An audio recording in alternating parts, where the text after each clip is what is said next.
Hello guys, good afternoon. मेरा नाम है संतोष कुमार और आज मैं आपको क्लास 10वीं का एक्सरसाइज 7.1 निर्देशांक ज्यामिति कोऑर्डिनेट ज्योमेट्री इसका इंट्रोडक्शन यानी परिचय देने जा रहा हूँ। ओके, इस वीडियो में मैं सिर्फ आपको परिचय दूंगा, इंट्रोडक्शन दूंगा। इससे अगली वीडियो में मैं आपको क्वेश्चन आंसर्स कराना स्टार्ट कर दूंगा। ओके, तो इसमें है क्या, निर्देशांक ज्यामिति के अंदर थोड़ा बेसिक हमें नॉलेज होनी चाहिए। वो ये है कि सबसे पहली चीज आपको पता होना चाहिए ग्राफ के बारे में।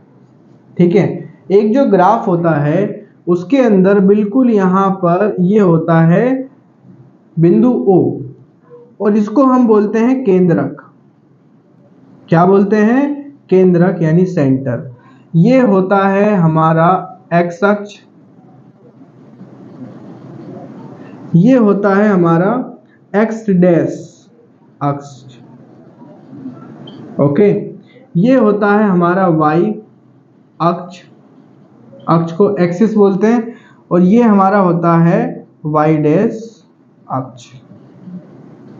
ओके, ये जो O होता है इसके निर्देशांक होते हैं 0,0। ओके, अच्छा, इसके बाद ये होता है आपका प्रथम चतुर्थांश। प्रथम चतुर्थांश, ये होता है आपका सेकंड चतुर्थांश, ये होता है आपका थर्ड यानी जिसको आप बोलते हैं तृतीय चतुर्थांश, और ये होता है आपका चतुर्थ यानी चौथा चतुर्थ चतुर्थांश। ओके, अच्छा, बात करते हैं इसके अंदर ये 1 2 3 1 2 3 1 2 3 तक ही ले लेते हैं हम, 2 3। देखो ये सारे होते हैं प्लस में।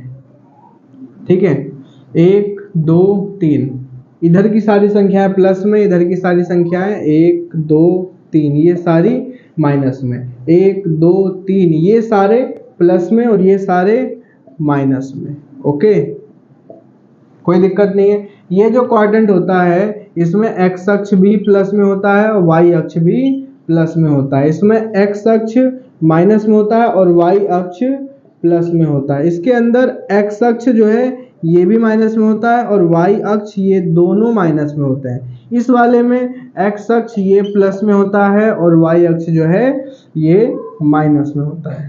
ठीक है, इतने में कोई दिक्कत नहीं है, ये आपको याद रखना है, थोड़ी नॉर्मल सी बात है। इसके बाद बात करते हैं भुज व कोटि। भुज व कोटि ये क्या होते हैं? ये बहुत आसान है। भुज व कोटि, जैसे कोई बिंदु है, जैसे कोई बिंदु है जैसे x, y।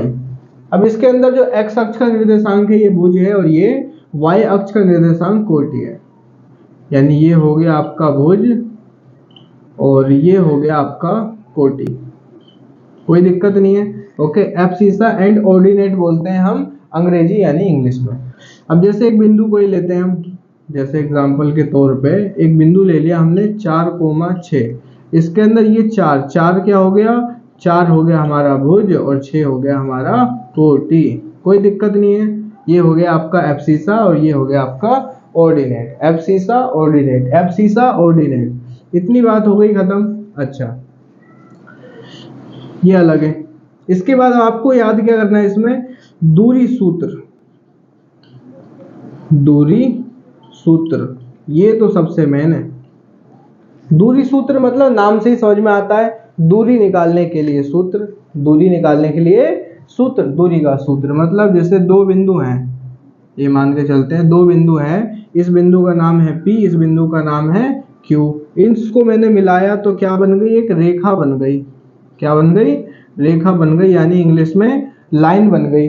अब मान के चलो इस बिंदु के कोई निर्देशांक हैं x, y और इसके निर्देशांक हैं, इसके भी कोई निर्देशांक होंगे। इसके मान लो x2 y2 है कि नहीं? ये दो बिंदु हमने मान लिए, इसको हम x1 और y1 मानते हैं। अभी आप सवाल देख लोगे। अब जैसे P और Q इनके बीच की दूरी निकालनी है तो हम ऐसे लिखेंगे PQ के बीच की दूरी,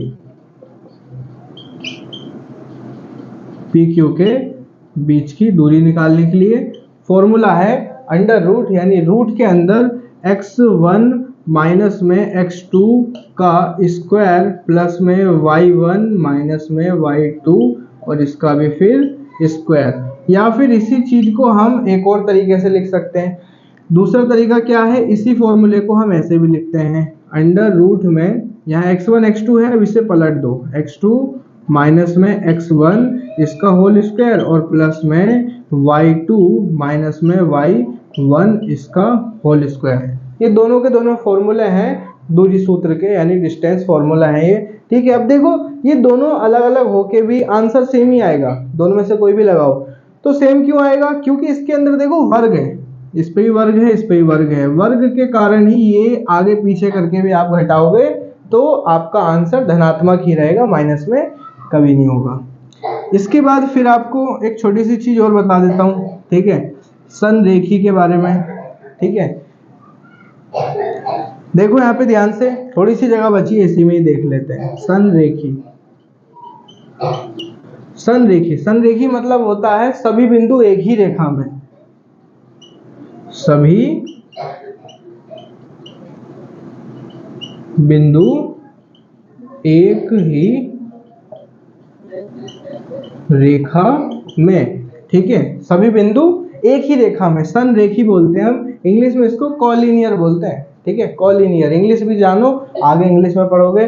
देखो इसका मतलब क्या है, जैसे एक रेखा है कोई, अब जैसे इसके अंदर देखो सारे के सारे बिंदु एक ही रेखा में हैं तो हम बोल सकते हैं ये संरेखी है। संरेखी, सभी बिंदु एक ही रेखा में अगर हो तो संरेखी होते हैं। ठीक है, तो जैसे कि एग्जांपल देता हूं मैं, मान के चलो ये एक एग्जांपल हम लेते हैं, इसका नाम देते हैं ABC। अब ये जो ABC है ये संरेखी कब होंगे, जब A से लेकर के B की दूरी और B से लेकर के C की दूरी ये बराबर हो किसके, AC के, किसके, AC के, यानी AC, यानी ये पूरी डिस्टेंस इतना प्लस में इतने के बराबर हो तो हम बोलेंगे ये संरेखी है। यानी कि ये जो AC है, AC बराबर होना चाहिए AB प्लस में BC, AB प्लस में BC, तो हम बोलेंगे ये क्या है, ये सब के सब भाई संरेखी हैं, कोलिनियर है। ये रेखा क्या है, संरेखी है। संरेखी का मतलब है सभी बिंदु एक ही रेखा पे हो, और ये चेक करने के लिए हम पूरी डिस्टेंस को दो टुकड़ों में जोड़ जोड़ के अगर देखें तो ये बराबर अगर आ जाए, ये दोनों अगर इसके बराबर आ जाए तो ये संरेखी होगा। ओके, इसे देख लो। 7.1 में तो इतना ही है इंट्रोडक्शन। ओके, इसके बाद हम आगे करेंगे तो आगे बताऊंगा। ओके, इतना करने के बाद नेक्स्ट वीडियो में मैं आपको क्वेश्चन कराता हूँ। इतना देखिए, इसको नोट करो, आएगा।